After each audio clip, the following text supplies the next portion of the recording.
परमात्मा अल्लाह अहुरुमज God is दानो हरि परमात्मा अल्लाह अहुरुमज गॉड इज दानो हरि परमात्मा अल्लाह अहुरुमज गॉड इज दानो మౌనంతోనే ప్రారంభమై మౌనావతారుడు దివి నుంచి భూమికి వచ్చి తాను మౌనాన్ని ప్రారంభించి విశ్వానంతటినీ మౌనంతోనే తనలో ఐక్యం చేసుకునేటువంటి మహత్తరమైనటువంటి రోజు రేపు జూలై 10వ తేదీ వస్తోంది కనుక ఈ సృష్టిలో భగవంతుని కోసం అన్వేషించేటువంటి యోగులు, సాధువులు, మహాపురుషులు, సత్పురుషులు అందరూ కూడా ఆ మౌన దిన వార్షికోత్సవంలో పాల్గొనాలని తపన చెందుతూ ఉన్నారు కనుక అందులో ముఖ్యంగా ఈ మౌనం గురించి హఫీజ్ ఎలా వివరించారో తన అనుభూతితో తెలియజేశారు. అదేమిటో తెలియజేసుకుందాం. మౌనం సమయం ఆసన్నమవుతోంది అని హఫీజ్ ప్రకటిస్తూ, ఓ హఫీజ్, తర్కముతో కూడిన పుటలన్నీ మడిచి పక్కన పెట్టండి. అసత్యమైన క్లిష్టమైన వాదనలను రాసే కళానికి కొత్త దారిని ఇవ్వండి. మౌనంగా ఉండే సమయం ఆసన్నమైనది కనుక మౌనంగానే ఉండండి. మీ హృదయపు చిన్న గిన్నెలో పూర్తిగా మధుర ప్రేమను నింపండి. తరువాత ఉన్నదంతా మౌన దినమే అని హఫీజ్ తెలియచేస్తూ మరొక సందర్భంలో మౌనం గురించి మరింత లోతుగా ఆయన విశ్లేషించి చెబుతూ, మౌన దినంలోనే నిక్షిప్తమైంది తీర్థయాత్రకు కావలసినదంతా. మౌన దినమే ఆత్మ ఆడే ఆనంద హేళలను వినే శుభగడియలు కావా. అది మధుర వీణా నినాదాల కన్నా, గంభీర ఢంకా ధ్వనుల కన్నా మరెంతో అద్భుతమైనది కాదా. అది నిరంతరం అద్భుతంగా మాట్లాడేది కాదా ఈ మౌనం. స్థిరత్వం లేక ఖండ ఖండాలై కుళ్ళి కృషించే స్థితిలో రక్షించే దుర్గము కాదా. నేను అనుకుంటున్నాను, మనం వచ్చింది మౌనంలోనే సర్వార్పణ కావాలని. అప్పుడే గోచరిస్తుంది దేదీప్యమానంగా ప్రకాశించే అత్యున్నత శాశ్వత దివ్యానంద శిఖరం. నాకు అంతర్గతంగా నాట్యం ఆడాలని ఉన్నది, కానీ ప్రేమే గెలుపొందిన ఈ విజయోత్సవ ఆనంద సంబరాలలో అందరం కలిసి నాట్యమాడదాం, ఆ మౌన హేళని ఆత్మలతో ఆనందిద్దాం అన్నాడు హఫీజ్ ఈ మౌనం గురించి. మౌనం గురించి బాబా అనేకమైనటువంటి ఆధ్యాత్మిక రహస్యాలను అందించారు. అవేంటంటే, అందరూ కూడా ఆచరించేటువంటి మౌనం మామూలు మౌనం. పెదవులను మూసి ఉంచి ధ్వని పైకి రాకుండా ఉంటే అదే మౌనం అనుకుంటారు. కానీ దానికి బాబా చాలా విశ్లేషణ ఇచ్చి ప్రత్యేకమైనటువంటి సహవాస కార్యక్రమాన్ని 1943వ సంవత్సరం మే నెల 14వ తేదీ నుంచి 18వ తేదీ వరకు మెహరాబాద్లో జరిగినటువంటి 5 రోజుల సమావేశంలో వివిధ ప్రాంతాల నుంచి దాదాపు 125 మంది ప్రేమికులు విచ్చేసి బాబా సమావేశంలో ఆయన సమక్షంలో సమావేశమయ్యారు. అద్భుతంగా జరిగినటువంటి ఆ 5 రోజుల సమావేశంలో మే 16వ తేదీన మెహర్ కి రాత్ అంటే సార్థకతో కూడినటువంటి రాత్రిగాను, 17వ తేదీన కట్లా కి రాత్ అంటే బాధ మరియు వేదనలతో కూడినటువంటి రాత్రిగాను, 18వ తేదీని కర్బాలా అంటే కసాయి వధ జరిపేటువంటి రాత్రిగాను, 19వ తేదీని నైట్ ఆఫ్ గాడ్ అంటే విందు భోజనం చేస్తూ ఆత్మానందాన్ని కలిగించే ఉత్సవపు రాత్రిగాను బాబా అభివర్ణించారు. 1943 మే 17వ తేదీన బాబా తన దివ్య ప్రణాళికను డివైన్ థీమ్ గాడ్ స్పీక్స్ గ్రంథంలో ముద్రించినటువంటి చార్ట్ 9 మరియు 10 వాటి గురించి విస్తృతంగా చర్చించి పూర్తి వివరాలను మరియు అనేక సృష్టి రహస్యాలను అద్భుతంగా వివరించారు. దీనికి ముందు అనగా మే 16వ తేదీన ఉదయం 10 గంటలకు మౌన ప్రాశస్యాన్ని గురించి ఈ క్రింది విధంగా తెలియజేస్తున్నారు. ఇప్పుడు మీరందరూ తప్పకుండా వినండి. నేను మీరందరూ 18వ తేదీన తప్పక 12 గంటల పాటు పూర్తి మౌనాన్ని పాటించమని కోరుతున్నాను. ఎందుచేతనంటే ఈ మౌనం 1200 రోజుల మౌనం ఉన్నట్లుగా సరిపోతుంది. ఈ మౌనం లోపల మరియు బయట both internal and external silence, బాహ్యంగాను మరియు ఆంతరంగికంగాను తప్పకంగా మౌనంగా ఉండి తీరాలి. బాహ్యంగా మౌనంగా ఉండటం చాలా తేలిక, కానీ ఆంతరంగిక మౌనం, doing the internal silence is the most difficult thing in the entire world అని ఆంతరంగిక మౌనం పాటించడం చాలా కష్టం అని బాబా తెలియజేశారు. ఇప్పుడు ఆంతరంగిక మౌనం అంటే నేను అనుకునేది ఏమిటంటే దాని గురించి వివరిస్తాను మీకు. అదేమిటంటే మీరు మీ మనస్సును 12 గంటల పాటు తప్పకుండా మౌనంగా ఉంచాలి. మీరు నాలుకతో మాట్లాడుతున్నప్పుడు అది అనేక పదములు కలిగిన భాషణగా వ్యక్తమవుతుంది. పెదవులను గట్టిగా మూసివేస్తే అది బాహ్య మౌనమే అవుతుంది. కానీ ఇప్పుడు మనస్సుకు కూడా ఒక నాలిక ఉంటుంది. The mind it self will also have a tongue అని తెలియజేశారు. మనస్సుకు కూడా ఒక నాలిక ఉన్నది, దానితోనే అది ఎక్కువగా మాట్లాడుతుంది. మనస్సు ఎడతెగకుండా పనిచేస్తుంది అనుకోండి, అంటే అది విడవకుండా మాట్లాడుతూనే ఉంటుందన్నమాట. ఒక ఆలోచన తన రూపం దాల్చుతోంది అంటే మనస్సు అంతర్గతంగా మాట్లాడుతోందనే అనుకోవాలి. కనుక మనో పెదవులను గట్టిగా మూసివేయటమే ఇంటర్నల్ సైలెన్స్. మనస్సును 12 గంటల పాటు మౌనంగా ఉంచడం అంటే మనస్సుతో అసలు 12 గంటల పాటు ఏమాత్రమూ ఆలోచింపనీయకుండా ఉంచడమే. కానీ ఈ మనస్సు అనేది అది కేవలం 12 సెకండ్లు కూడా ఆలోచించకుండా ఉండదు. ఎవరైనా జాగ్రత్తగా శ్రద్ధతో మనస్సు యొక్క ఆలోచనలను కనీసం 12 సెకండ్లైనా మౌనంగా ఉంచగలిగినట్లయితే అతను ఆధ్యాత్మికంగా ఎంతో ఉన్నత స్థితిని పొందినటువంటి వాడవుతాడు. అప్పుడప్పుడు నీ మనస్సు మొద్దుబారినట్లుగా కనుక పూర్తిగా ఖాళీ అయిపోయినట్లుగా అనిపిస్తూ ఉంటుంది. కానీ ఆ స్థితిలో మనస్సు పని చేయడం ఆగిపోయిందని మటుకు భావించరాదు. మనస్సును ఆలోచింపనీయకుండా చేయటం లేదా మనస్సును ఆలోచింపజేసి ఏదో ఒకే ఒక ఆలోచనపై కేంద్రీకరింప చేయటం, ఈ రెండు కూడా సమానమే. మనస్సును ఆలోచింపచేయకుండా చేయటం వీలు కాకపోతే శ్రేష్టమైనటువంటి ఉపాయం ఏమిటో తెలుసా? ఏదో ఒక లక్ష్యాన్ని పరిశోధించి దానిపై పూర్తిగా ఏకాగ్రతతో కేంద్రీకరించి పని చేయించడమే ఉత్తమమైనది.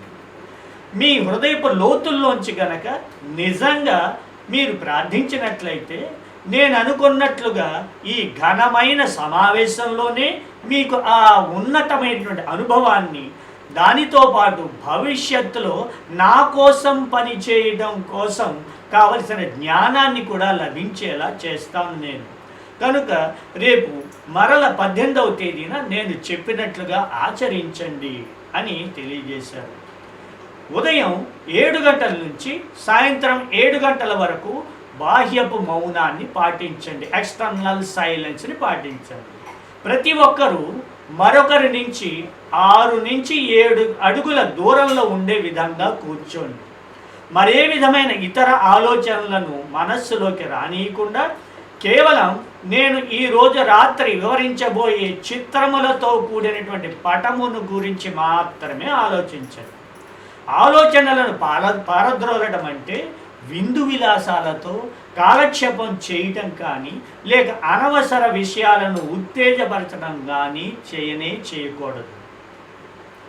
దానికి ఎలా ఉండాలంటే, ఒక్కసారి నీవు నీ యథార్థ జీవితంలో రాబోయే మహత్తరమైనటువంటి గండం నుంచి నిన్ను నీవు జాగరూకతతో ఎలా రక్షించుకుంటావో ప్రత్యేకంగా దానికి రక్షించుకోవడానికి నియమించిన కావలివాడిగా నీవు ఊహించుకో.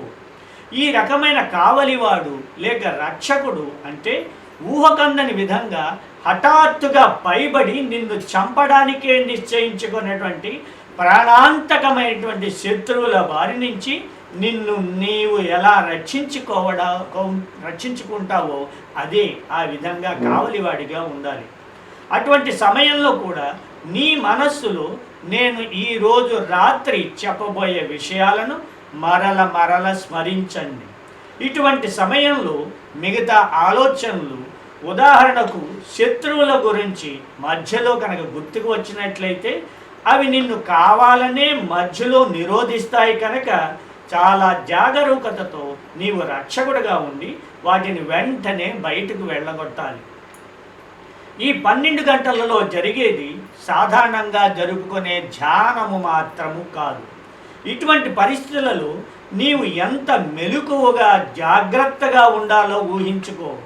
కనుక నీ అంతట నీవే ఈ విధంగా జాగ్రత్తగా మసలుకో.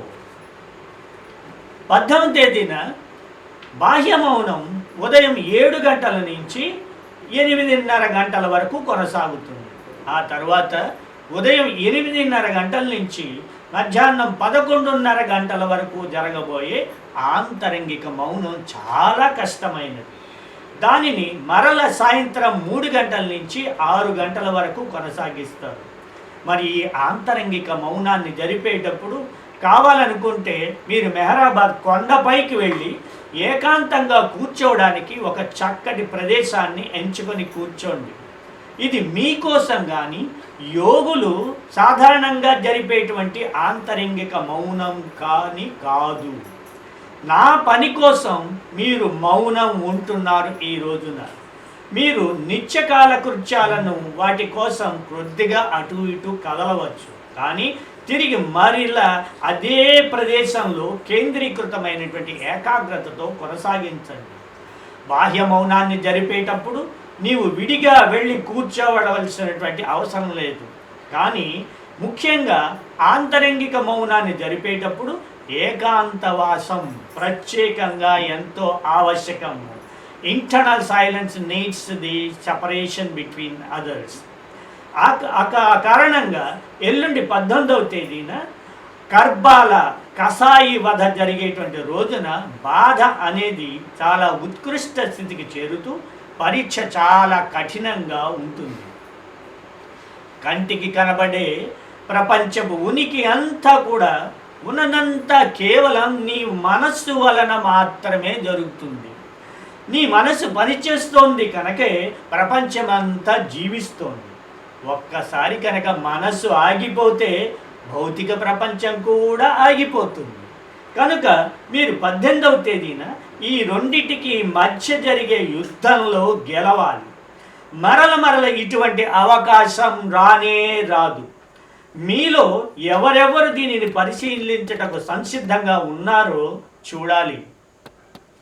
ఇటువంటి కార్యక్రమపు పని ఎంతో ఆధ్యాత్మికమైనటువంటి ఘనతను మరియు ప్రాముఖ్యతను కలిగి ఉన్నది.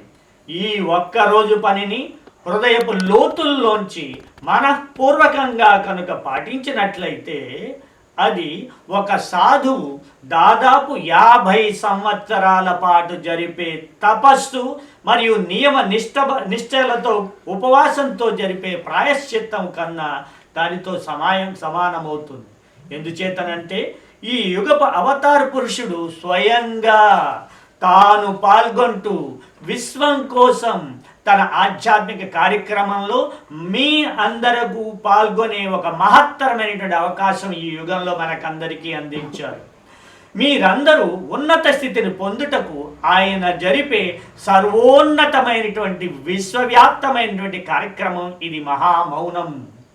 నేను ముఖ్యంగా మీకు అందరికీ తెలియజేసేదేమంటే ఈ విశ్వ కార్యక్రమంలో పాల్గొనేటప్పుడు ఓడిపోతామనేటువంటి భయము అసలు ఏమాత్రము ఉండక సర్వత్రా ప్రేమతో జీవించండి.